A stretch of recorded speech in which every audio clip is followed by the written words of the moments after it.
Power of a lens. देखो क्या चीज है ये। If I take a convex lens and let's take a concave lens, थोड़ा ध्यान से समझना इसको, बहुत इजी टॉपिक है ये। Convex lens and concave lens, if I throw a parallel beam of light on both,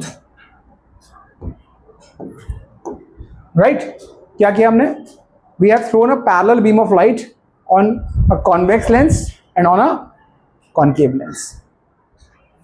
As a matter of fact, this guy converges a parallel beam and this guy diverges a parallel beam. Correct? एक converge करता है, एक diverge करता है। अब ये अभी converge ये भी है, अगर मान लो कोई एक लेंस ऐसा हो इस तरीके से, उस पर पैरेलल बीम डालें, वो कन्वर्ज करे, वो यहाँ पे कन्वर्ज करे, या फिर इस केस में यहाँ पे कोई दूसरा लेंस अगर हम ले, ठीक है, एंड पैरेलल बीम से थ्रो करें, ये इतना डाइवर्ज कर रहा है, हो सकता है कि ये थोड़ा सा और डाइवर्ज कर दे, ये भी डाइवर्ज करना ही हुआ, ये भी डाइवर्ज करना हुआ, ये भी कन्वर्ज करना हुआ, ये भी कन्वर्ज करना हुआ। लेकिन अगर इन दोनों को कंपेयर करें तो व्हाट कैन वी से, विच लेंस, लेट्स से इसको ए बोले, इसको बी बोले, which lens among the two is converging more? A ये ज्यादा कन्वर्ज कर रहा है, ये थोड़ा कम कन्वर्ज कर रहा है। Do you guys agree and understand this? So इसका मतलब इसकी कन्वर्जिंग पावर थोड़ी ज्यादा है, इसकी कन्वर्जिंग पावर थोड़ी कम है, दोनों कन्वर्जिंग हैं क्योंकि कॉन्वेक्स लेंस है। इसी तरीके से अगर इसको मैं बोलूं लेंस C, इसको D, तो कौन सा लेंस ज्यादा डाइवर्ज कर रहा है, ज्यादा कौन डाइवर्ज कर रहा है, D, क्योंकि ये बिल्कुल एकदम ऐसा कर दे रहा है इसको, ये थोड़ा सा कम कर रहा है, राइट। तो अगर इसको थोड़ा सा पीछे आप प्रोड्यूस कर लो तो इसको हम बोलते हैं principal focus. Remember this discussion, this is principal focus, और इसको हम पीछे कर लें, so this is principal focus. ऐसे ये भी इसका प्रिंसिपल फोकस है, इसका principal focus. So power of lens define कैसे की जाती है, इट इज द कन्वर्जिंग और the diverging capacity of a lens. It is the converging or diverging capacity of a lens. So first understand from a common man perspective, lens की power कि वो कितना converge कर रहा है या कितना diverge कर रहा है. So let's just write it down. Power of a lens.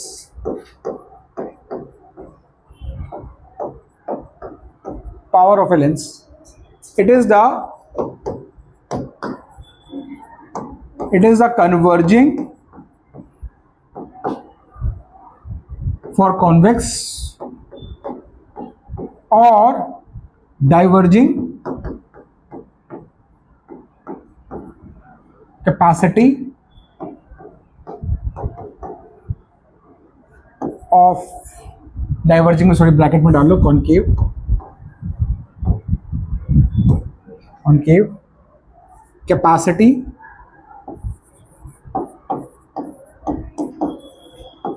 of lens. It is the capacity to converge or to diverge a parallel beam.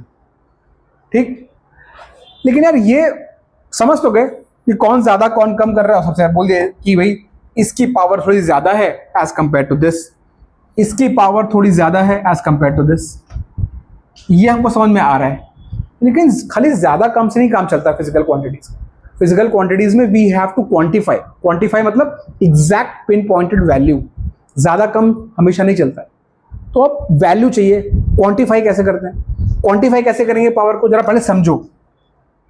अगर मैं फोकल लेंथ की बात करूं तो क्या मैं बोल सकता हूं कि इस लेंस की फोकल लेंथ ये है जो मैंने यहां ड्रॉ करी है, और इस वाले लेंस की फोकल लेंथ ये है जो मैंने यहां ड्रॉ करी है।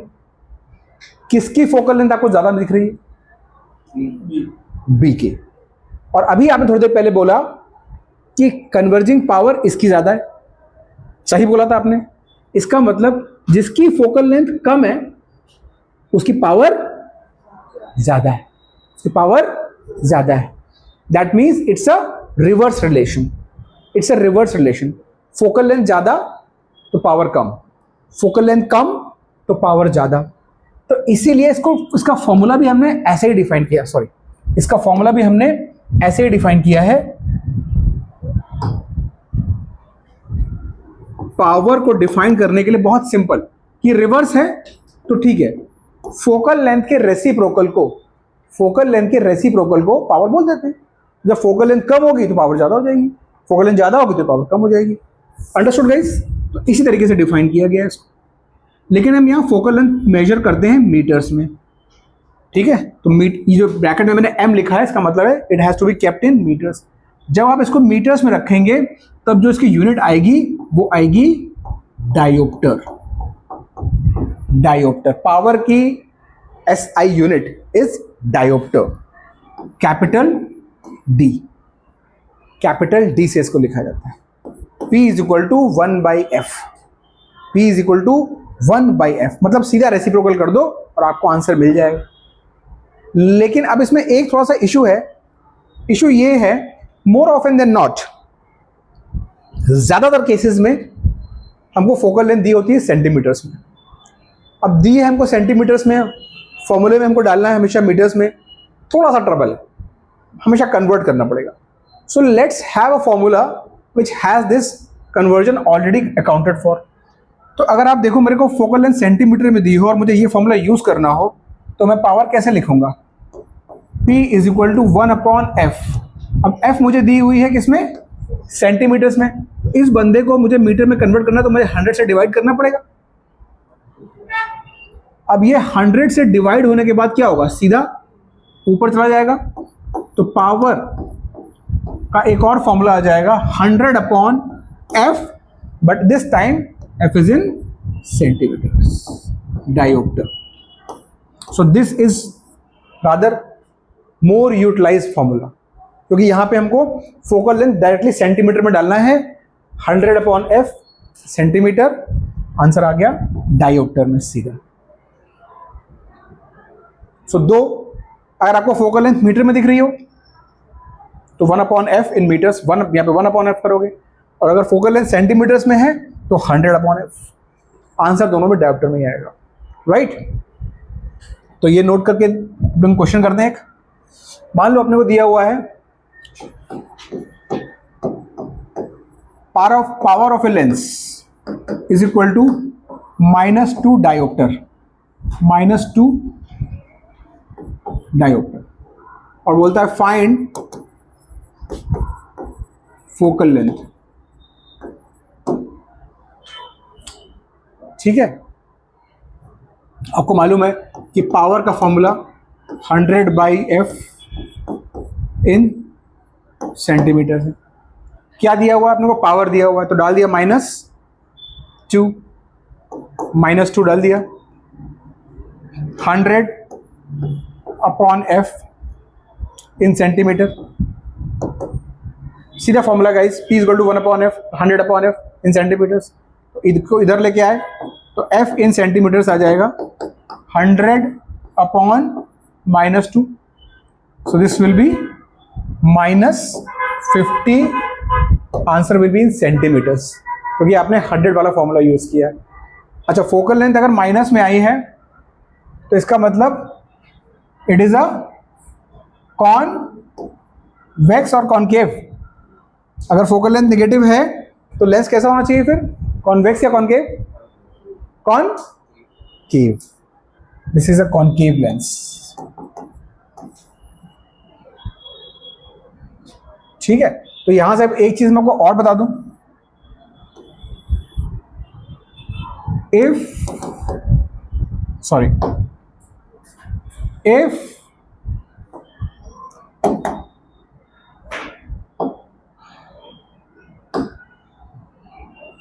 if power is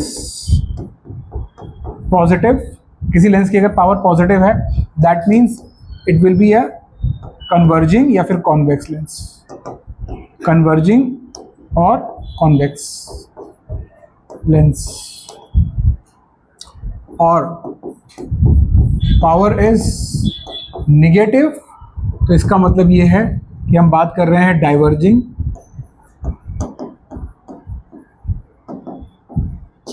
और कॉनकेव लेंस।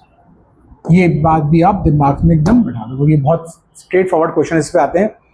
पावर आपको दे देंगे, माइनस प्लस में पूछेंगे कौन सा लेंस है, ठीक है।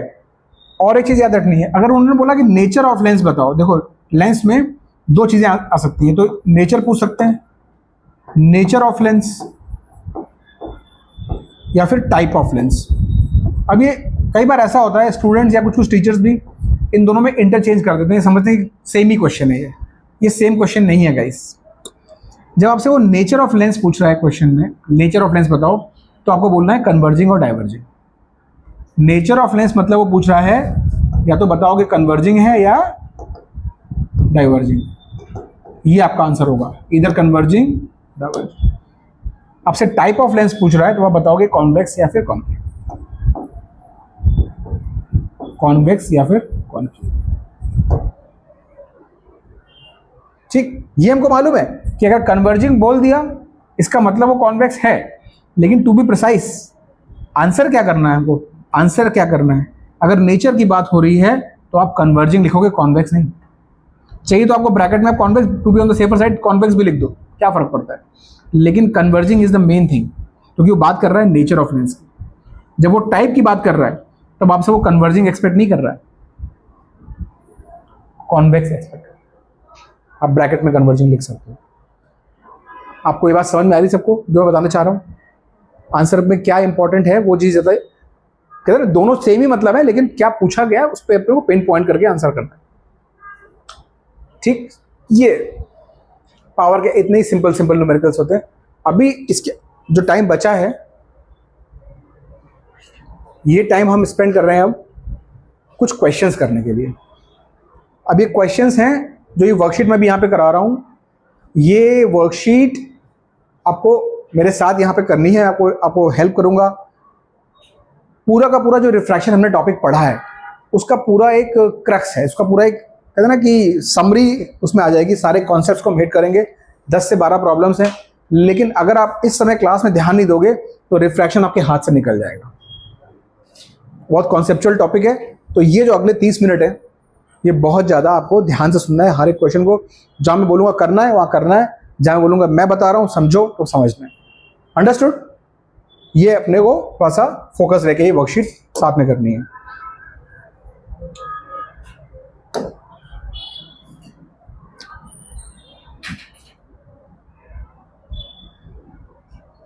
ये वर्कशीट मैं ऑलरेडी आप लोग के व्हाट्सएप नंबर्स पे भेज चुका हूँ और रिवीजन के लिए आप यूज़ कर सकते हो उसको।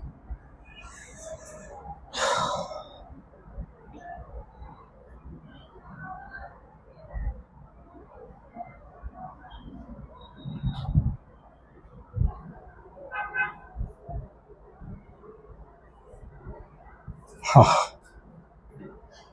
चल, थोड़ा सा इसको, आप लोग के स्कूल्स में टॉपिक खत्म हो गया ये वाला? इज देयर एनीवन इसका हो चुका है ये स्कूल में? किसी का नहीं हुआ? अच्छा, काफी स्लो चल रहा है आपको स्कूल में, ठीक। चलो स्टार्ट करते हैं। पहला question, the refractive index of dense flint glass is 1.65। एक ग्लास है मीडियम, उसका रिफ्रैक्टिव इंडेक्स हमें दिया हुआ है 1.65, राइट। रिफ्रैक्टिव इंडेक्स हम जानते हैं क्या होता है, ठीक है। And for alcohol this is 1.36। For alcohol the same is 1.36 अपने को दिया हुआ है। With respect to air, with respect to air मतलब ये कौन सा रिफ्रैक्टिव इंडेक्स हुआ? Absolute refractive index. एब्सोल्यूट मतलब जब भी रिफ्रैक्टिव इंडेक्स किसके रिस्पेक्ट में होता है? एयर के रिस्पेक्ट में। This is area vacuum, this is called absolute refractive index. So we have been given absolute refractive index of glass and we have been given absolute refractive index of alcohol, ठीक है। Then refractive index of glass with respect to alcohol, मतलब इसका question का मतलब क्या पहले समझो। Question का मतलब ये है, आपको दो इंफॉर्मेशन वो दे रहा है और एक तीसरी चीज पूछ रहा है, वो ये है।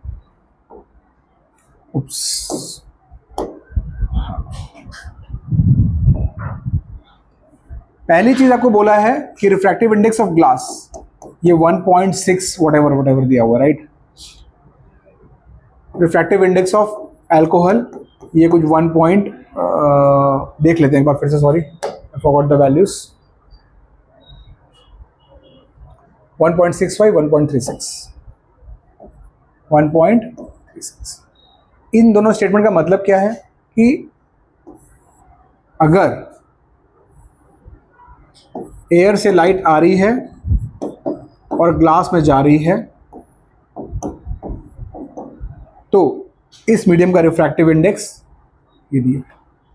इसी तरीके से इसका क्या मतलब है, एयर से लाइट आ रही है, अल्कोहल में जा रही है, एयर से लाइट आ रही है, अल्कोहल में जा रही है और इसका रिफ्रैक्टिव इंडेक्स ये दिया। ठीक है। पूछा क्या है, refractive index of glass with respect to alcohol. मतलब वो ये पूछ रहा है कि अगर लाइट अल्कोहल से आ रही हो और ग्लास में जा रही हो तो इसका रिफ्रैक्टिव इंडेक्स क्या होगा विद रिस्पेक्ट टू अल्कोहल। अब आप लोग मेरे थ्योरी के सेशंस रिकॉल करो, आपको मैंने बताया था कि जब भी ये दो इंफॉर्मेशन दी हो, आपको एक मीडियम का रिफ्रैक्टिव इंडेक्स पता है, दूसरे मीडियम का रिफ्रैक्टिव इंडेक्स पता है विद रिस्पेक्ट टू एयर मतलब एब्सोल्यूट, और अब किसी एक का पूछ लिया है with respect to the other, मतलब हमको पूछा क्या है n glass with respect to alcohol, तो अल्कोहल के रिस्पेक्ट में ग्लास। तो इसका फॉर्मूला आपको बताया था मैंने, this is nothing but absolute refractive index of glass upon absolute refractive index of alcohol. इसको याद कैसे रखना है, क्योंकि मीडियम अलग अलग होते रहेंगे, तो इसको याद कैसे रखना है, इसको याद ऐसे रखना है, ऊपर में क्या होगा absolute refractive index of medium whose medium where इसको ऐसे रखो, refractive absolute refractive index of medium whose refractive index is asked. जो मेन पार्टी है, मेन पार्टी क्या है, वो ग्लास है, क्योंकि क्वेश्चन की लैंग्वेज आपको समझ में आएगा। मैं जो चीज़ बता रहा हूँ गाइस, ये बहुत कंफ्यूजन होता है, ग्रेड 12 में भी बच्चे इसमें गलती करते हैं, क्योंकि सिर्फ गेस मार के कौन ऊपर होगा कौन नीचे होगा, लास्ट तक मामला गड़बड़ रहता है। आपको मैं एक चीज़ बता रहा हूँ, उसको पकड़ के चलोगे तो कभी गलती नहीं होगी। आपको देखना है कि वो पूछ क्या रहा है। इस बंदे ने पूछा है then refractive index of glass, मतलब मेन पार्टी कौन सी है, मेन मीडियम कौन सा है, ग्लास, तो वो ऊपर आएगा, न्यूमरेटर में आएगा, और जिसके रिस्पेक्ट में निकाला जा रहा है वो नीचे आएगा, डिनोमिनेटर में आएगा। ठीक है, तो अब उसको पूरा कर लेते हैं, जो फॉर्मूला था उसको पूरा कर लेते हैं हम लोग। Absolute refractive index of medium whose refractive index is asked upon refractive index of with respect to, जिसके रिस्पेक्ट में पूछा गया, with respect to medium, that is this upon this, that is your answer. So अब इस case में ये क्या हो जाएगा, an glass with respect to alcohol would be 1.65 upon 1.36। तो ये क्या आएगा आंसर, जरा बताओ। 1.21। Is your answer. ठीक है बात, चलो आगे बढ़ते हैं। Second question, in the case of refraction of light from a rectangular glass slab, let's recall our discussion of rectangular glass slab, किया था हमने क्लास में, तो उसी का डिस्कशन है ये। If I be the angle of incidence, I is the angle of incidence and E is the angle of emergence, E is the angle of emergence, then इन चारों में से कौन सा ऑप्शन सही होना चाहिए। किसी को याद है, मैंने बताया था उस समय क्लास में आप लोगों को, which option should be the correct one in this case? No, it should be A. It should be A. Recall अपना डिस्कशन. रेक्टेंगुलर ग्लास स्लैब फटाफट मैं बना देता हूं ताकि आपको रिकॉल हो जाए. This is incident ray. Normal draw किया हमने यहाँ पे, bends towards the normal. Again यहाँ पे नॉर्मल ड्रॉ किया, and then it goes like this. This angle is called I, this is R, this is also R, alternate interior दोनों equal होते हैं, and this is called E, जिसको हम this angle and this angle, मतलब कि this ray and this ray, they are parallel to each other. If you extend this line, both these rays are parallel. This angle is actually equal to this angle. Angle I is equal to angle E. और इसका reason भी बताया था, बहुत detail में हमने पढ़ा था. तो आप अगर भूल गए हो बिल्कुल, तो आपको ये वीडियो दोबारा मुझे देखना पड़ेगा, क्योंकि अभी हमको वर्कशीट करनी है, तो क्वेश्चन थोड़ा सा हमको कवर करना है.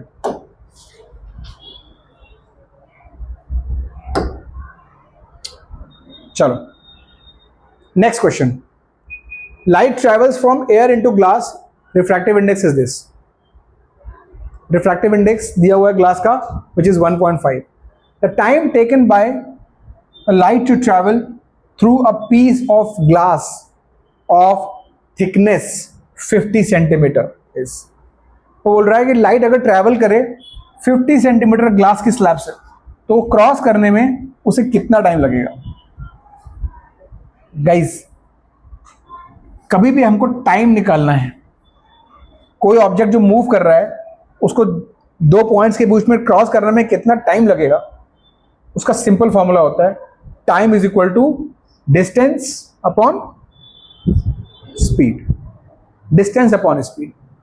अभी लाइट को ट्रैवल क्या करना है, 50 सेंटीमीटर थिकनेस है, और स्पीड कौन से मीडियम में लेंगे हम, कहाँ ट्रैवल कर रही है वो 50 सेंटीमीटर, क्या है ये, what is this, glass. So we need speed of light in glass. So that is the only thing which is not here, because distance we need and which is here. Distance तो लिखी हुई सामने 50 centimetre. Only thing you need is कि कोई मुझे light की speed बता दे, कहाँ पे, ग्लास में, क्योंकि लाइट को ट्रैवल करना है ग्लास में. तो इसके लिए रिफ्रैक्टिव इंडेक्स आपको दिया हुआ है. रिफ्रैक्टिव इंडेक्स आपको मजे के लिए नहीं दिया गया, कुछ रीजन है दिया गया, क्योंकि आपको मालूम है रिफ्रैक्टिव इंडेक्स, इसको हम एन बोलते हैं, बाय डेफिनेशन ये होता है सी अपॉन वी. याद आया, सी अपॉन वी. सी क्या है, speed of light in air और वैक्यूम. सो ये 1.5 ये हमको मालूम होनी चाहिए. अब ग्रेड 10 में कोई आपको अलग से ये बताए ना बताए, बताते तो बहुत शरीफ इंसान है, प्रॉब्लम बनाने वाला, पर ना बताए तो भी आपको पता होना चाहिए कि लाइट की स्पीड इन एयर और वैक्यूम इज 3 × 10⁸ मीटर पर सेकेंड. वी हमें निकालनी है, ये है ग्लास में स्पीड, ये है ग्लास में स्पीड. सो वी क्या आ जाएगा यहाँ से, 3 × 10⁸ अपॉन 1.5, 1.5 2 ज़ा 3, सो 2 × 10⁸ मीटर पर सेकेंड. ये आपके पास स्पीड आ गई. बस यही आपको चाहिए थी. बाकी उसको ट्रैवल करना है कितना, डिस्टेंस डी लिख लेते हैं, चलो डी इज 50 सेंटीमीटर. ठीक है, तो time T is equal to हो जाएगा डिस्टेंस अपॉन स्पीड. इसको यहाँ वी लिख लेते हैं, क्योंकि हमने यहाँ पे वी लिखा हुआ है. ठीक, तो ये आ जाएगा डिस्टेंस मतलब 50. बट इसको ये पसंद नहीं आएगा कि यार मैं मीटर में चल रहा हूँ, वो सेंटीमीटर में, नॉट फेयर. बोलेंगे ठीक है, make it fair, multiplied by 10⁻². या तो 100 से डिवाइड करो या 10⁻² से मल्टीप्लाई करो, क्या फर्क पड़ता है ना. 10 की power is easy to handle here, because सब कुछ 10 की पावर में दिया हुआ है. सो यहाँ पे will divide by speed which is this 2 × 8 25 into 10 की पावर माइनस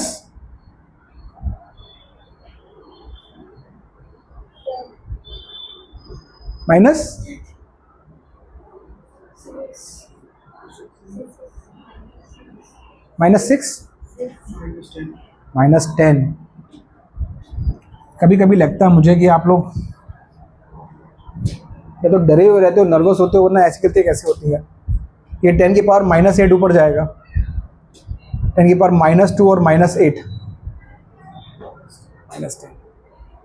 मैंने स्टार्टिंग लेक्चर्स में कहा था, जब मैंने आपको पूरे फॉर्मूलाज बताए थे, आइडेंटिटीज बताए थे, स्क्वायर रूट सब पूरा एक क्लास डेडिकेट किया था बेसिक्स के लिए, तो उसमें लास्ट में बोला था एक्सपोनेंट्स के कुछ फॉर्मूले बताए थे, राइट। उसमें एक फॉर्मूला आपको बताया था a to the power m, इसका रिजल्ट होता है a to the power m -n। तो यहाँ पे m की जगह आपके पास -2 और n की जगह है 8, तो -2 -8 m -n। अगर ये भी समझ, मतलब वैसे तो इतना अब 10th ग्रेड में इतनी जरूरत ही नहीं पड़नी चाहिए, सामने दिखना चाहिए कि -8 ऊपर जाएगा, 10 की पावर 8 मतलब -8 मतलब ये हो गया -10।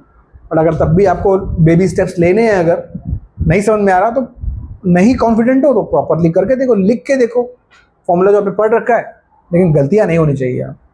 अब इसको मैं बताएगा कोई नहीं, अगर मैं किसी एक से पूछूंगा, मैं इसको लिख रहा हूँ 2.5, अब यहाँ पे मैं 10 की पावर क्या लगाऊं माइनस, सोच लो, मैं किसी एक से पूछूंगा।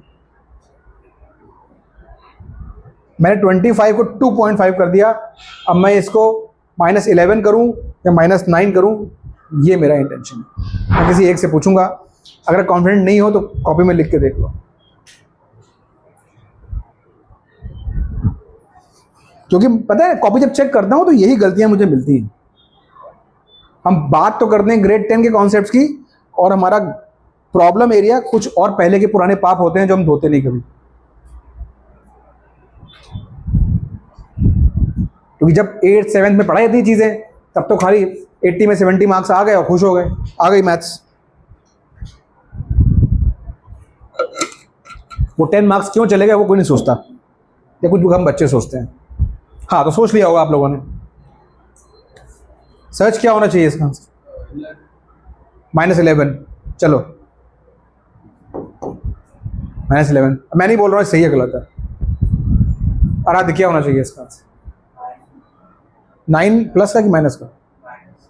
-9। एक बोल रहा है 2.5 10 की पावर -9। मैं तो इसको सही बोल रहा हूँ ना, मुझे नहीं पता। आरुष -9, चलो -9। Piyali -9। Guys -9 is the correct answer. -9 is the correct answer. क्यों हुआ समझ लो, अगर आपने गैस भी मारा है तो क्यों? जब आपने 25 को 2.5 लिखा तो आपने 10 से डिवाइड किया कि मल्टीप्लाई? 25 से आप 2.5 है, इसका 10 से डिवाइड कर दिया ना। तो एक एक्सप्रेशन को अगर आप 10 से डिवाइड कर रहे हो तो मैथ्स नाराज नहीं हो जाएगी? 10 से मल्टीप्लाई भी तो करना पड़ेगा भाई। एक नंबर को आप चेंज कर दोगे ऐसे ही 10 से डिवाइड करके, उतना ही से मल्टीप्लाई भी करना पड़ेगा। तो ये तो हो गया 2.5 और ये -10 और ये 1 -9। या तो ऐसे याद रख लो, या फिर नॉर्मली याद रखो कि 25 यहाँ पे डेसिमल है ही नहीं, यहाँ इसको ऐसे तो इमेजिन कर सकते हो। अब आप जब डेसिमल को लेफ्ट में मूव करते हो तो 10 की पावर्स बढ़ती हैं। जब डेसिमल्स को लेफ्ट में मूव करते हो 10 की पावर्स बढ़ती। जैसे कि मान लो हमारे पास एक नंबर लिखा हो 50 × 10 to the power 2, 50 × 10 की पावर 2, इसको 5 लिखोगे तो 10 की पावर 3 करोगे नहीं करोगे? आपने जो यहाँ का डेसिमल था वो यहाँ मूव कर दिया, 5 हो गया, लेफ्ट में मूव किए तो ये बढ़ेगी, +1 होगी। और जब राइट में मूव करोगे डेसिमल को, पावर्स माइनस। तो जैसे भी आपको याद रखना हो याद रखो। ये चीज़ें हमें कंफर्ट आना नहीं, इस पर हमको फुल कंफर्ट चाहिए। That is what is required. So time would be, coming back to the question, time would be 2.5 10 to the power -9 seconds. -9 seconds. That would be the answer. Seconds is it? ठीक? तो ये question हो गया। अब आगे आते हैं हम लोग।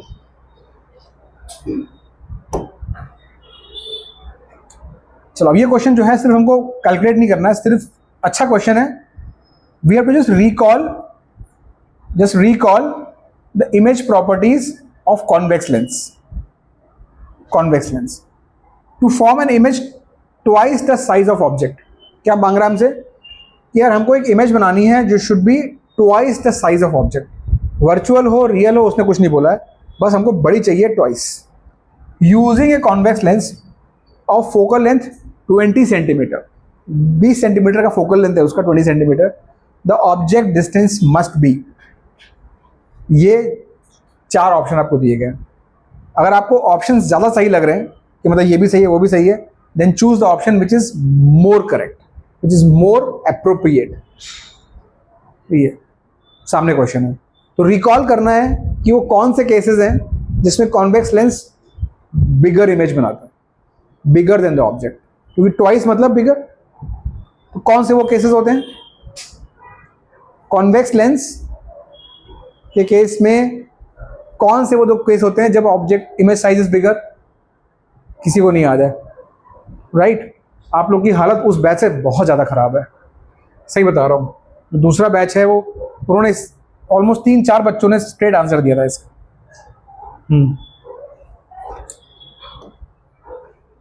कोई बात नहीं, करते हैं। कॉन्वेक्स लेंस में गाइस, कॉन्वेक्स लेंस में 2 केसेस होते हैं।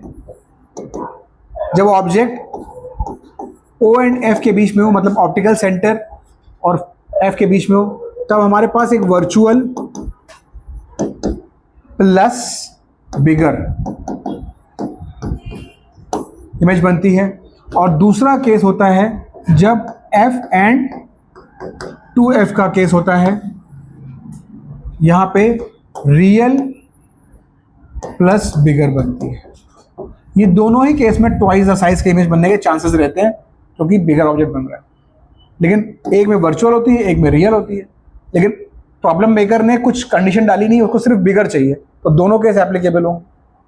तो O एंड F के बीच में भी चलेगी, F और 2F के बीच में भी चलेगी। That is what it work. So इसका आंसर होगा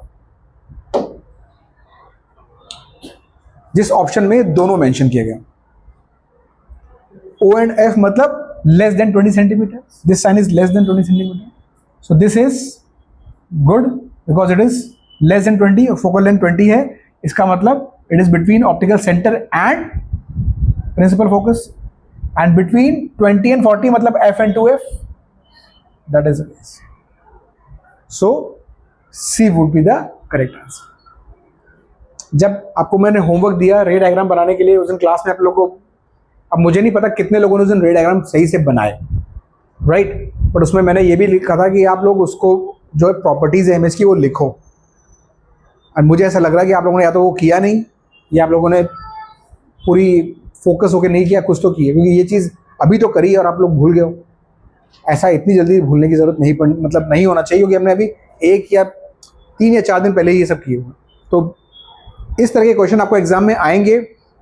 ये सारी प्रॉपर्टीज़ लेंस के लिए और मिरर के लिए, image properties for different cases, ये हमारे दिमाग में रहनी चाहिए। बिल्कुल एकदम कहते हैं ना कि फास्ट रिट्राइवल के साथ रहनी चाहिए, वरना बेकार में हम इस तरह के क्वेश्चंस को करने के लिए बहुत टाइम लगाएंगे। तो ये चीज़ एक आप याद रखो कि अगर आप स्कोर करना चाहते हो रिफ्रेशिंग टॉपिक में, तो ये आपको दिमाग में रहनी चाहिए। इमेज प्रॉपर्टीज़ और डिफरेंट केसेस होनी चाहिए। ठीक, चलो ये तो अभी पढ़ा है हमने। Power of A convex lens of focal length 50 centimetre, it will be +2 dioptre, क्योंकि ये 100 बाय सेंटीमीटर में दिया, तो 100 का फॉर्मूला यूज करेंगे 100 by F, 100 by 50 which is +2। चलो अब ये क्वेश्चन देखो, the correct sequencing of angle of incidence, angle of emergence, angle of refraction and lateral displacement. तो यहाँ पे जो नेक्स्ट डायग्राम है इसमें कुछ नंबर लिखे हुए हैं, हमें टैग करना है कि क्या नंबर क्या रिप्रेजेंट कर रहा है आउट ऑफ दीज क्वांटिटीज। ठीक है, तो देख लेते हैं। पहले 1 से स्टार्ट करते हैं। 1 क्या होगा? Angle of emergence, very good. 2 क्या होगा? Angle of incidence. 3 lateral displacement, ये एक्चुअली लाइन है, ठीक है, this is not a curve, this is line, वो थोड़ा सा डायग्राम पुल आउट हो गया, इस तरह वैसा हो गया, ठीक है, दिस इज लैटरल डिस्प्लेसमेंट। 4 क्या है? Angle of refraction, angle of refraction, angle of incidence, angle of refraction, this is also angle of refraction, this is angle of emergence and this is lateral displacement. This is just to recall some names, right. ऐसे question भी board exam में आते हैं जब वो तरह से इस तरह की इन्फॉर्मेशन पूछ लेते हैं स्ट्रेट अवे, मेमोरी बेस्ड, ठीक है, okay. Next question, a student obtains a blurred, मतलब ब्लर्ड मतलब कि it's not clear, it's not a sharp और distinct image. A student obtains a blurred image of a distant object on a screen, ठीक है, using a convex lens, okay, convex lens use कर रहा है, एक image बना रहा है which is blurred. To obtain a distinct image मतलब sharp image on the screen, he should move the lens. ये 4 ऑप्शन दिए, ये 4 ऑप्शन दिए। देखो, जब भी आपके पास, एक पहले ये समझो कि जब भी अपने पास कोई स्क्रीन है, एक मान लो ये मेरे पास कॉन्वेक्स लेंस है, ठीक है, और ये स्क्रीन है और डिस्टेंट ऑब्जेक्ट है, मतलब यहां से पैरेलल रेज आ रहे हैं, ठीक है। अगर शार्प इमेज नहीं बन रही है तो इसका मतलब या तो रेज थोड़ा पहले कन्वर्ट्स कर जा रही हैं या थोड़ा आगे कन्वर्ट्स कर जा रही हैं। अभी हम लोग नेक्स्ट चैप्टर में ह्यूमन आई में डिफेक्ट्स पढ़ेंगे, तो दिस इज ऑल्सो, जो हमारे आई की जो स्क्रीन होती है रेटिना, उस पर इमेज नहीं बनती है तो हमको इमेज ब्लरी दिखती है, राइट। तो वही बोल रहा है कि इमेज जो है वो ब्लरी बन रही है। अब बोल रहा है स्क्रीन को मैं इधर लाऊं या उधर ले जाऊं, क्या करूं कि मुझे शार्प इमेज मिल जाए, और उसने ये ऑप्शन अपने को दे दिए, ऑप्शन अपने को दे दिए, इट विल बी डी। हमें क्या मालूम यार, आपने तो हमको बताया नहीं कि इमेज पहले बन रही है या बाद में बन रही है, आपने बस इतना बताया ब्लर बन रही है। तो ब्लर पे तो यार कहीं कहीं पे भी हो सकती है, ये भी ब्लर होगी, ये भी ब्लर होगी, तो दोनों स्क्रीन पे। तो अब स्क्रीन को आप आगे ले जाओ या पीछे ले जाओ, हमें कैसे पता चलेगा? The information is not sufficient to pin point that you should move the screen towards, away, whatever, it could be anything, you have to move the screen, that is for sure. The option answer हम क्या choose कर सकते हैं, जो उसमें appropriate लगे scenario में, and the most appropriate is either towards or away, either towards or away, because you have not given me sufficient information to judge कि मैं इसको away ले जाऊं या towards लेके, right? आ रही बात समझ में?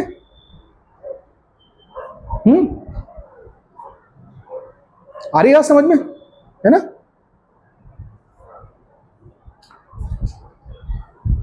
अभी ये इस क्वेश्चन हमें छोड़ना पड़ेगा क्योंकि अभी हमने ट्रिग्नोमेट्री नहीं पढ़ी है, तो ट्रिग्नोमेट्री पढ़ने के बाद इसके बाद हम इस क्वेश्चन पे आएंगे। चलो 9th क्वेश्चन देखो, और क्या ऑप्शन आपको लगता है जो बिल्कुल डेफिनेटली हम लोग बोल सकते हैं विद मोस्ट डेफिनेटनेस इन चारों ऑप्शन में, लुकिंग एट दिस डायग्राम, वो आपको चूज करना है। सबको दिख रहा है इधर कि एंगल 2 और एंगल 3 बराबर होंगे, ऑल्टरनेट इंटीरियर है, राइट। और बाकी आप देखो angle 1 is greater than angle 4 लिखा हुआ है। नहीं देखो, इक्वल हम नहीं बोल सकते इस केस में, क्योंकि ये रेक्टेंगुलर ग्लास स्लैब नहीं है। डू नॉट कंफ्यूज कि ये रेक्टेंगुलर ग्लास स्लैब है, ये एंगल ऑफ इंसिडेंस है, एंगल ऑफ इमर्जेंस है, no no, there are just 3 mediums. तो अभी इस डायग्राम को देख के हम इनके रिलेशन में कुछ ज़्यादा जज ही नहीं कर सकते। We can unless until someone tells us कि भाई इनके रिफ्रैक्टिव इंडेक्स क्या है, कौन कितना बेंड कर रहा है, we can not just comment on this. तो something which we can't comment, हम उसको ऑप्शन टिक नहीं कर सकते। लेकिन ये ऑप्शन हमें साफ दिख रहा है, कैसे भी मीडियम्स हो, ये दोनों एंगल तो इक्वली होंगे, because they are coming from the basic line and angles concept, alternate interior angles. Whatever be these mediums guys, whatever be these mediums, ये एंगल 2 और 3 हमेशा इक्वल होंगे। सो इसलिए we will go with this option, ठीक है।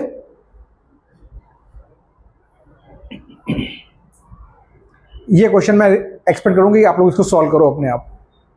So on your copies right now information is given, सब कुछ आपके सामने है। रिफ्रैक्टिव इंडेक्स का फॉर्मूला C/V वो यूज करना है। Yes, answer would B D, but please do it, answer would B D.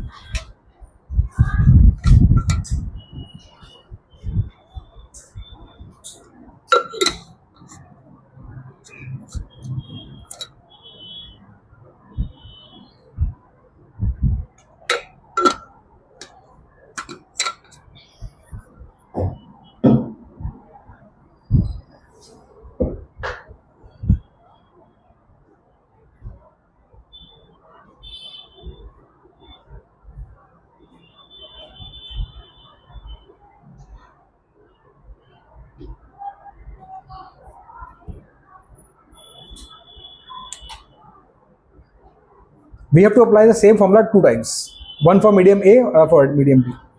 The formula is refractive index is equal to C by V. C is the speed of light in air vacuum.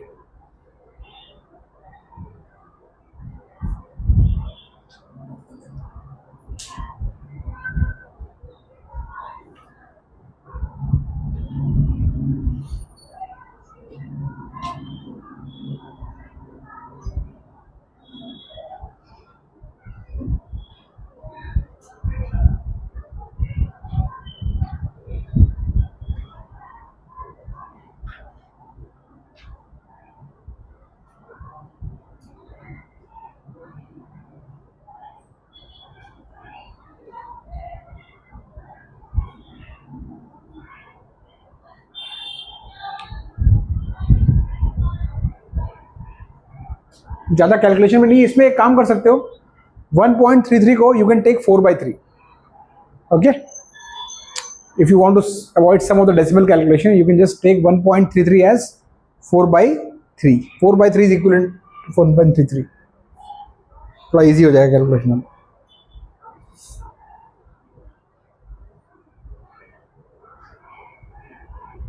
Sorry,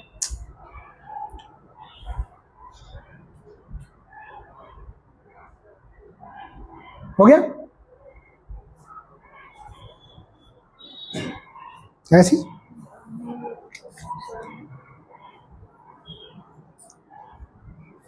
हाँ ठीक है, सी by B. देखो थोड़ा सा ना अपने को भी कैलकुलेशन जल्दी करने की आदत डालनी पड़ेगी. ईशा 3/1.5 राइट, ये तो कुछ समझ आना चाहिए. 1.5 3 का हाफ होता है, तो दिस इज जस्ट डबल, तो ये 2 हो जाएगा, कैंसिल होता है. ये अगर आपको नहीं समझ में आ रहा है तो आप इसको ऐसे भी कर सकते हो. 3/1.5 लिखा है, ये डेसिमल यहाँ से हटाओ, यहाँ पे 0, तो 15 2 30. इतना टाइम इसमें लगना नहीं चाहिए. सेकेंड वाला करो, डी ऑप्शन. ठीक है, इट्स फाइन.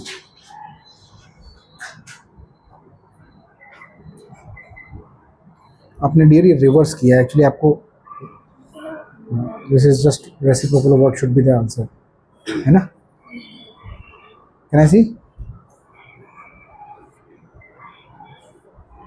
हाँ, this is fine. 2.25. 9/4 is 2.25. Can I see, Shiva? Still doing it?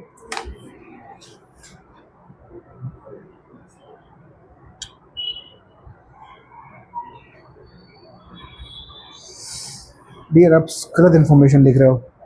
C is 3 × 10⁸. C is the speed of light in air vacuum.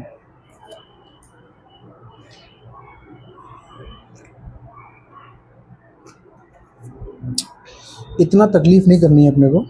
1.33 को 4/3 लो, जल्दी हो जाएगा.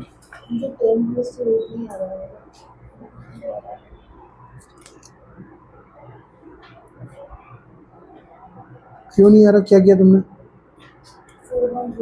आ रहा है 9/4 is 2.25 10⁸ है तो ये सामने.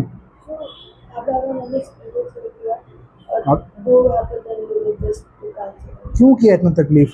आपको 9/4 इसको रहने दो ऐसे ही, इसको रहने दो ऐसे ही. सोती 9/4 पे फोकस करो. 9/4 is just 2.25 है ना.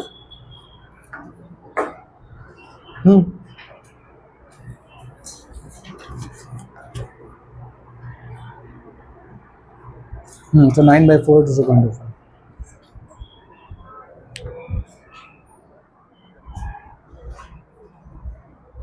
चलो, ये मैंने जिन्होंने गलती की है वो कर सकते हैं, कैलकुलेशन की हो या फॉर्मूले की हो. I have told all of you. Now let's move forward. ये बहुत ही फेमस क्वेश्चन है और ये कई बार बोर्ड एग्जाम में आ चुका है इन डिफरेंट मतलब विद डिफरेंट डेटा. ठीक है. The refractive index of diamond is, this is decimal by the way, 2.42. What is the meaning of this statement? ये बहुत ही स्टैंडर्ड क्वेश्चन का स्टैंडर्ड आंसर लिखना होता है. Refractive index of any medium आपको दिया हुआ है और बोला उसका मीनिंग क्या है. तो इसका आंसर हम कैसे करेंगे? आंसर आपका डेफिनेशन से आएगा। रिफ्रैक्टिव इंडेक्स हम लिखते कैसे हैं, C अपॉन V। इसका मतलब अगर हम V को लिखें, V लिखें यहाँ से क्या हो जाएगा, C upon N, C upon N, that means 3 into 10⁸, जो कि स्पीड ऑफ लाइट है एयर और वैक्यूम में, वो डिवाइड होती है किससे, रिफ्रैक्टिव इंडेक्स से। So what you can infer from this statement is, this expression is कि speed of light in the medium would be slower by a factor of refractive index. क्योंकि अब ये जो भी speed of light in air vacuum है, which is always this, वो n से divide होगी, n मतलब refractive index. So speed of light in the medium would be slower by a factor of refractive index in that medium. So this is how we will write. So please write this down. Refractive index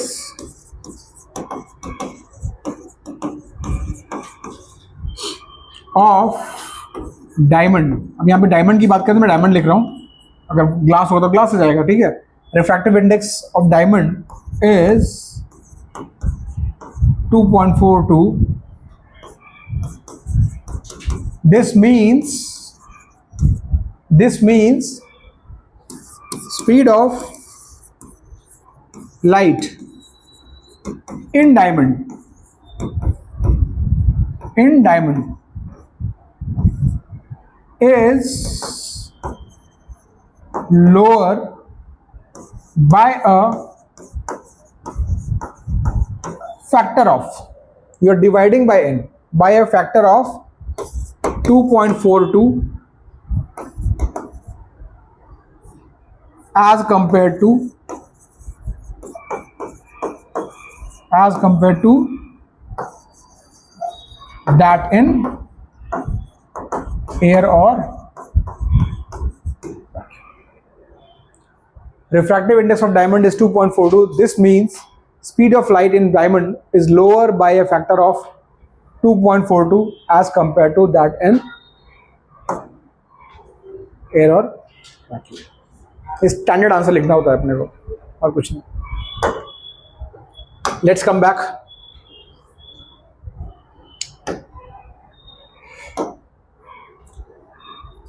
The second part, the power of a lens is +5 diopter.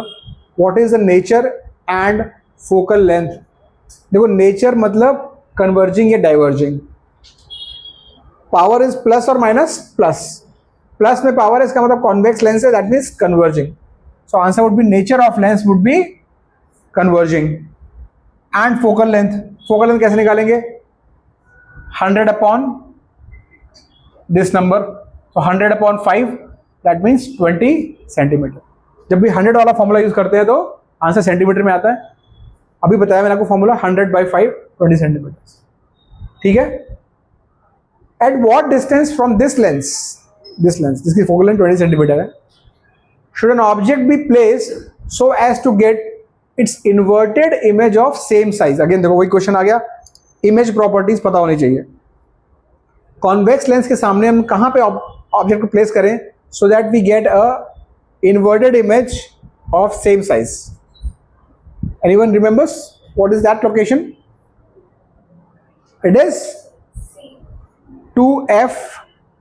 It is 2, देखो lens में C नहीं होता है dear, कुछ don't even confuse with centre of curvature for Lenz. उसके मतलब उसकी importance नहीं है, होता है बट उसकी इंपॉर्टेंस नहीं है। We call F and 2F, okay, F and 2F। तो the object should be at 2F मतलब twice the focal length, that means focal length was 20, so your answer would be object should be kept at 40 centimetre in front of the lens, ठीक। Again same चीज है, आपको image property का याद है तो आप फटाक से इसको आंसर कर दोगे। मैं आपको बता रहा हूँ प्रीवियस बैच में मुझे इतना टाइम लग ही नहीं रहा था, वो फटाफट मुझे आंसर बता रहे थे, क्योंकि जब उनको रे डायग्राम से प्रैक्टिस करने के लिए दिया, उनको मालूम है, वो 1 साल मुझसे पढ़ चुके हैं गाइस, उनको मालूम है कि सर ने बोला है कि ये प्रैक्टिस क्लास में ये करना है, तो there is a serious agenda to it. अगर आप इस बात को नहीं समझोगे, मैं एक प्लान के साथ चलता हूँ। अगर आपको लग रहा है आपको टाइम पास करने के लिए मैंने बुला लिया, आपको रे डायग्राम करने के लिए दे दिए, तो ये आप बहुत गलत फहमी में हो डियर, आप पीछे रह जाओगे अपनी लर्निंग में। फिर आप रात में बैठ के जब एग्जाम पास आएगा तो रात भर जग के या लेट नाइट आउट स्लॉग मार के आप वीडियो देख के वन शॉट पढ़ाई करने की आदत आप इतनी बुरी तरीके से डाल चुके हो जिसे कोई बदल भी नहीं पाएगा।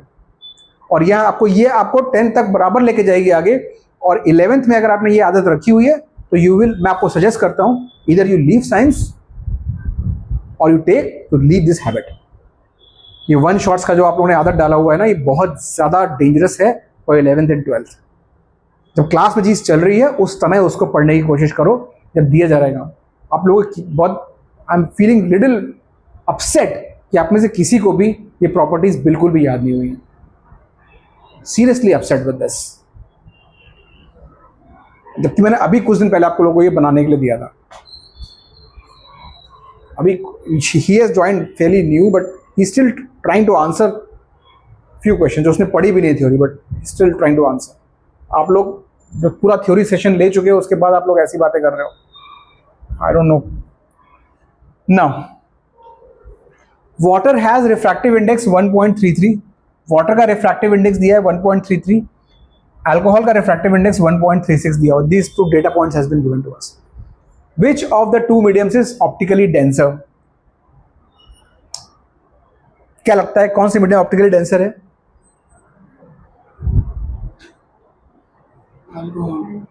अल्कोहल, क्योंकि इसका रिफ्रैक्टिव इंडेक्स ज्यादा है। तो जिसका रिफ्रैक्टिव इंडेक्स ज्यादा है वो ऑप्टिकली डेंसर है। अब पूछा है give reason for your answer.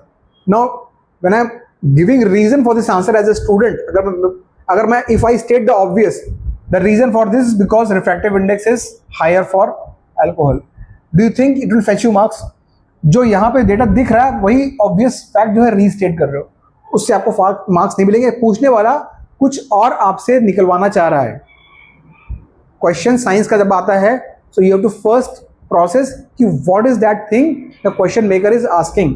आपके शायद साइंस शायद 9th में हुआ होगा, एटलीस्ट मुझे कुछ स्कूल से तो पता है, वहाँ पे टीचर लोग अंडरलाइन करते हैं कि you have written a kahani but there is no punch line, no keyword is there, so I can not give you marks. आपको लगता है आपने तो पूरी कहानी लिखी है, तो वही चीज़ आप अगर ये लिख के आ जाओगे कि हाँ since alcohol has a higher refractive index that is optically denser. Optically denser की डेफिनेशन ये होती है कि speed of light if it is lower in a medium that is called a denser medium. आपको यहां से एक कंक्लूजन ड्रॉ करना पड़ेगा, वो इस तरीके से होगा, since refractive index of alcohol is 1.36, it's speed of light in alcohol would be lower as compared to what it will be in water because refractive index is higher। और अगर आप सही में बहुत अच्छे स्टूडेंट हो और बोर्ड में उस माइंडसेट से जा रहे हो कि हमको 95% अबव स्कोर करना है, तो आप इस फॉर्मूले को भी लिख दोगे, n is equal to c/v। सो इसके बाद since refractive index of alcohol is higher, the speed of light in alcohol would be lower, that's it। आपका काम खत्म हो गया, मार्क्स मिल गए। लेकिन आप सिर्फ ये लिख के आ जाओगे since refractive index is higher तो इसलिए ऑप्टिकली डेंसर है, तो मार्क्स डेफिनेटली आपको टीचर नहीं देगा because you have just stated the obvious thing which is already there. आ रही बात समझ में आप लोगों को? ये चलो अब second part, this all of you will do quickly. Draw a ray diagram to show the path of a ray light passing obliquely from water to alcohol. Water से आ रही है, अल्कोहल में जा रही है, वाटर से आ रही है, अल्कोहल में जा रही है। आपको बेंड करना पड़ेगा, मीडियम चेंज है, बेंडिंग होगी। The only intention of this question is कि whether a student draws towards the normal और away from the normal. Information आपके सामने, it is from water to alcohol. और अभी आपने बताया कि alcohol is optically denser medium as compare to water.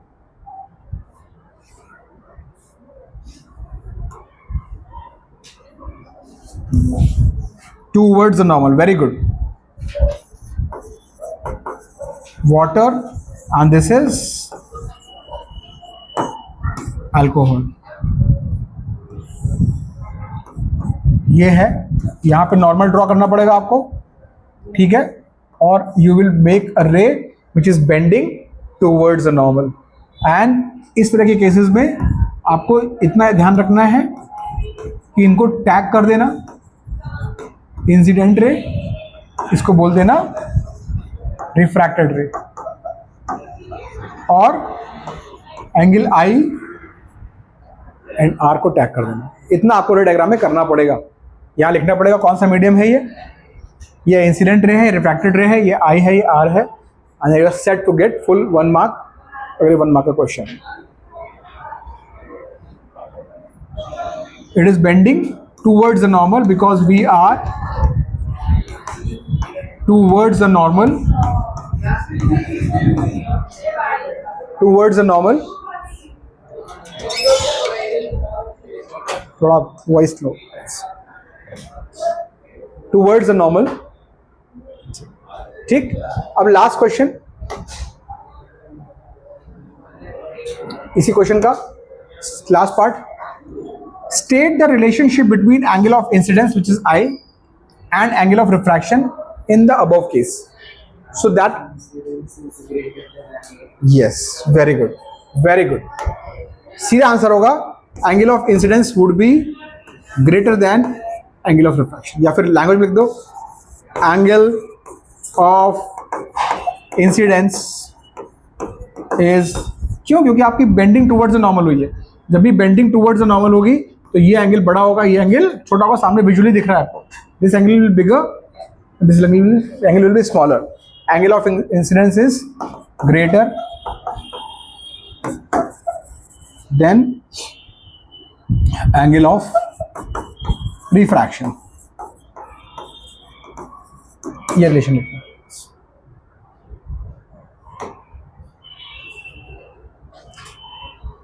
चलो, A 10 centimeter tall object is placed perpendicular to the principal axis। इतनी देर में वहाँ पे शीट खत्म करके आया था मैं, उसके बाद 5 मिनट बाद भी करी थी। A 10 centimeter tall object is placed perpendicular to the principal axis of convex lens, focal length 12 centimeter। The distance of the object from the lens is 18 centimeter। Find the nature, position and size of the image। So we will use this as an opportunity to revise our lens formula and magnification formula। तो I am giving you everything, just calculate। ठीक है, just calculate. H O is equal to 10 centimetre, लिखो अपनी copy में आप लोग। H O is equal to 10 centimetre.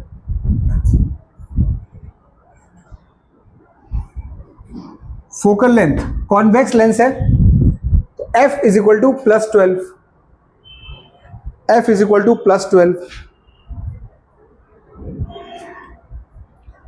U is equal to -18, the distance of the object from the lens। U is equal to -18, लिख लिया। अब formula लिखोगे आप लोग 1/v minus 1/u is equal to 1/f। 1/v minus 1/u is equal to 1/f। Plug in the values as I've told you with sign and find v।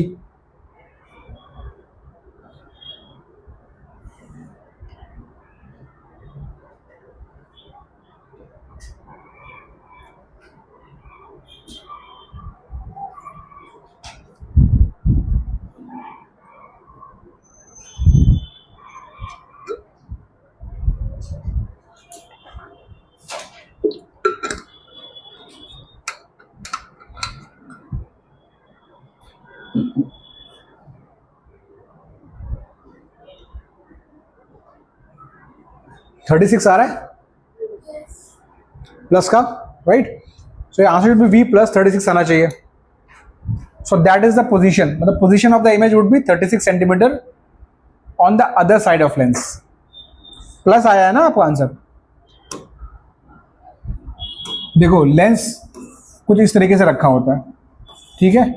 Lens ये होता है, ये हमारी प्रिंसिपल एक्सिस होती है, यहाँ पे कहीं ऑब्जेक्ट रखा होता है। ऑब्जेक्ट एक्सिस हमेशा ये नेगेटिव होता है, ये आपको -18 दिया हुआ है। वी साइन कन्वेंशन से अपना वी पॉजिटिव आया, वी पॉजिटिव आया, इसका मतलब इमेज कहीं इस साइड में बन रही है। वी पॉजिटिव है ना इस साइड में, इसका मतलब ये प्लस का 36 आया है, तो ये ऐसे कुछ होगा। तो इसका आंसर हम लिखेंगे कैसे? सिर्फ v इज इक्वल टू आप +36 लिख के आ जाओगे तो आपको आंसर तो सही है, लेकिन थोड़े से मार्क्स आपके कट सकते हैं। तो क्या आपको लिखना पड़ेगा in verbiage that image would be 36 centimetre from the lens on the other side. Answer 18 आ रहा है, किसी और का भी 18 आ रहा है आंसर। देखो डियर 1/v चलो कर लेते हैं, कोई दिक्कत नहीं, कुछ आपने मिस्टेक किया होगा, इधर देख लो आप। 1/v v को निकालना है तो एज इट इज छोड़ देंगे। u was -18, u was -18, f was plus का 12 आई गेस, राइट। सो ये जाएगा 1/v, ये माइनस माइनस प्लस हुआ, उधर भेजा वापस माइनस हो गया, this will B 1/12 minus 1/18, LCM हुआ 36, 12 3 जा 18 2 जा, तो 3 - 2, right. So 1/v is 1/36 plus का, तो v इज इक्वल टू 36। शायद अपने वैल्यूज डालने में कुछ प्लगइन में कुछ प्रॉब्लम की होगी वैसे तो। Okay, so coming to my original point, you have to write the answer. Plus का मतलब क्या है, फिजिक्स में हमेशा प्लस माइनस का मतलब बताना पड़ता है, राइट। प्लस का मतलब है कि image would B on the other side, क्योंकि अगर 36 इस साइड होता तो हम बोलते image would be 36 centimetre on the same side, on the same side, ठीक है। तो ये हो गया। अब आप लोग स्लो करोगे तो आपका ही टाइम, देखो क्लास आपकी खत्म हो जानी चाहिए थी, जस्ट बिकॉज आप लोग इतना स्लो चल रहे हो और तो आप लोग का टाइम एक्सटेंड हो रहा है। अब मैं हर दिन तो ऐसा नहीं कर सकता कि जाने दो, अब आज फिजिक्स की लास्ट क्लास, उसमें अपॉर्चुनिटी नहीं होगी तो मुझे खत्म करना ही पड़ेगा। तो इतना याद रख के चलो कि अगर आप लोग लेट करोगे तो डियर मुझे कोई दिक्कत नहीं है, मैं जो एजेंडा सोच के आया हूँ मुझे करना पड़ेगा, I don't have any choice, ठीक है। पोजीशन आ गया, ठीक। नेचर मतलब क्या बताना होता है कि रियल इन्वर्टेड है कि वर्चुअल इरेक्ट है, ठीक है। तो उसके लिए आपको क्या करना पड़ता है, नेचर आप ऐसे बस आपको लग गया कि हाँ रियल इन्वर्टेड है तो हम बता दें, ऐसे नहीं चलता है। उसने पूछा है न्यूमेरिकली आपको कैलकुलेट करना है, तो नेचर बताने के लिए आपको याद रखना है कि always find the magnification. To जज the nature of the image always first find the magnification which is v/u। तो v कितना है हमारा, प्लस का 36, u कितना था -18, तो ये आया -2। अब हम बोल सकते हैं कि मैग्निफिकेशन इज -2, मैग्निफिकेशन नेगेटिव है, इसका मतलब इमेज रियल इन्वर्टेड है, hence image is real inverted. Magnification की वैल्यू निकालने के बाद, हाँ आपको जजमेंट आ गया है पहले, क्योंकि v प्लस में आया है, प्लस मतलब इमेज इस साइड बनी है, मतलब इस कॉन्वेक्स लेंस में on the other side is always real inverted. But इसकी कैलकुलेटिव प्रॉब्लम है, you have to substantiate this with a magnification का sign, this is required, each in everything is important, क्योंकि हमको करना तो सही है ही, एमसीक्यू तो है नहीं यार, पूरा करके आना है, सही से मार्क्स पूरे चाहिए हमको, right. Size of the image, अब मैग्निफिकेशन आ गया है तो -2 इज इक्वल टू क्या होगा, HI/HO। HO आपको दिया हुआ था शायद 4 सेंटीमीटर, तो ये हो गया -2 is equal to HI/HO which was 4, तो साइज ऑफ इमेज -8। तो अब इसका आंसर कैसे लिखेंगे हम लोग, यहाँ पे आंसर खाली इसको बॉक्स करके छोड़ेंगे नहीं, लिखेंगे this means there will be a inverted image of 8 centimetre. Minus sign का मतलब बताएंगे, this is inverted image of 8 centimetre.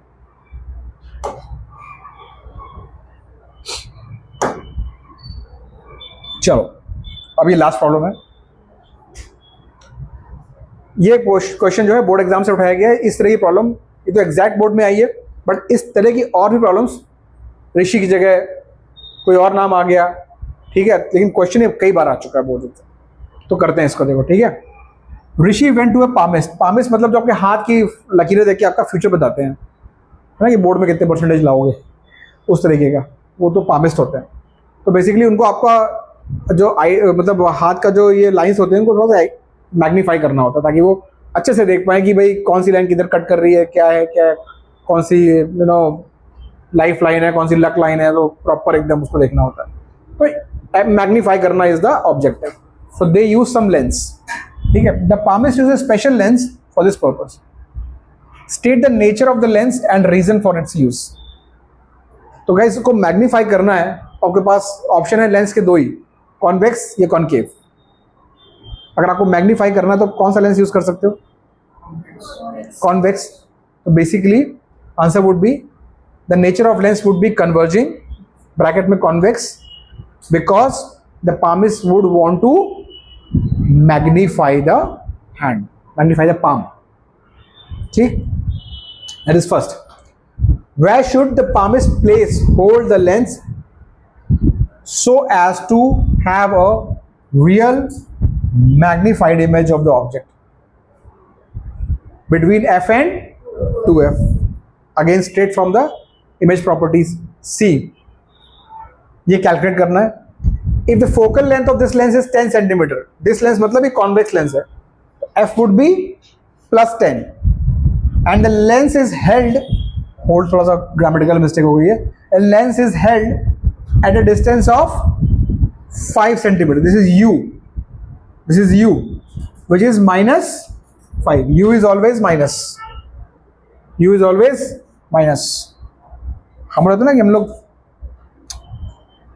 कैसे सिंप्लीफाई करेंगे? u, कोई भी कॉन्वेक्स मिरर हो, कॉनकेव मिरर हो, कोई भी लेंस हो, u is always minus. Position and size निकालना है। साइज में आप एक्चुअल साइज नहीं निकाल पाओगे, आप सिर्फ ये बता पाओगे कि क्या रेशियो रहेगा मैग्निफिकेशन का लेंस। -10 आ रहा है, -10 आ रहा, क्यों आ रहा है पहले भी देख लो। -10 इसलिए आएगा क्योंकि आपने ऑब्जेक्ट को रखा है 5 सेंटीमीटर पे और फोकल लेंथ है 10 centimetre. This is focal length, this is 10 centimetre. So your object is actually where between O and F, और इस केस में आपको वर्चुअल इमेज मिलती है लार्ज। तो जो V होगा वो नेगेटिव आना चाहिए था और नेगेटिव आएगा, तो V इज इक्वल टू -10 हमारा आना चाहिए सबका, राइट? आ गया सर? आप अगर करोगे नहीं तो कैसे आएगा? बिना करे तो नहीं होगा। तो करो इसको, मैं जाने नहीं दूंगा तुमको। मैं जिसकी कॉपी में आंसर नहीं देखूंगा, आई विल नॉट, मैं भी नहीं जाऊंगा और मैं आपको जाने भी नहीं दूंगा अगर आपने कॉपी में मुझे दिखाया नहीं करके। 1/v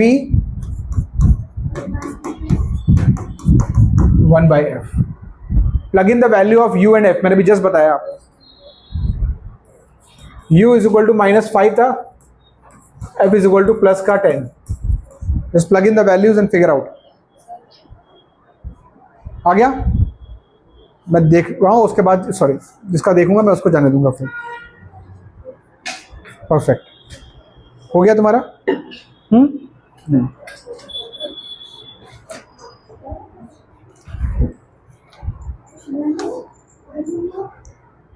यस, एक मिनट गाइस, एक minute, let me see this. Centimetre लिख दिया करो प्लीज।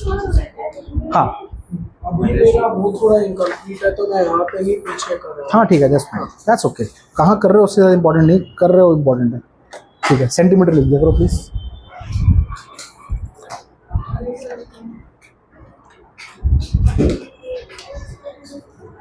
टेन की जरा यार,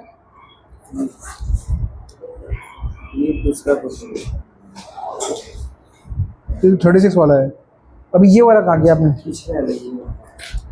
पर इसमें तो 10 कहीं नहीं आ रहा, भी तुम्हारा इसमें 2 आ रहा है। एक minute, just give me a moment. ठीक है,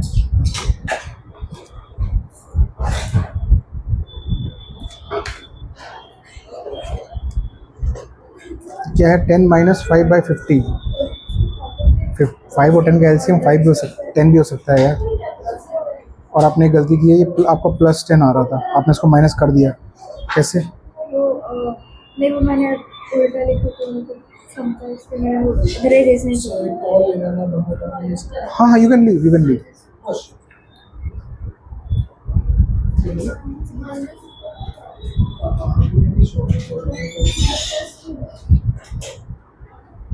क्या गलती किया तुमने? हाँ, गलती ये तुम्हारा हुआ है, तुम इसको इधर लेके जाओगे तो 1/f 1/v माइनस 1/u, ये इधर आना चाहिए था, 1/10 माइनस 1/5 होना चाहिए था। 1/v को इधर छोड़ रहे हो आप, तो इसको इधर लेके आओगे ना, तो 1/v विल बी 1/10 माइनस 1/5 ना ईशा, ये बोलो इसलिए सर, ठीक है, इट्स ओके। हाँ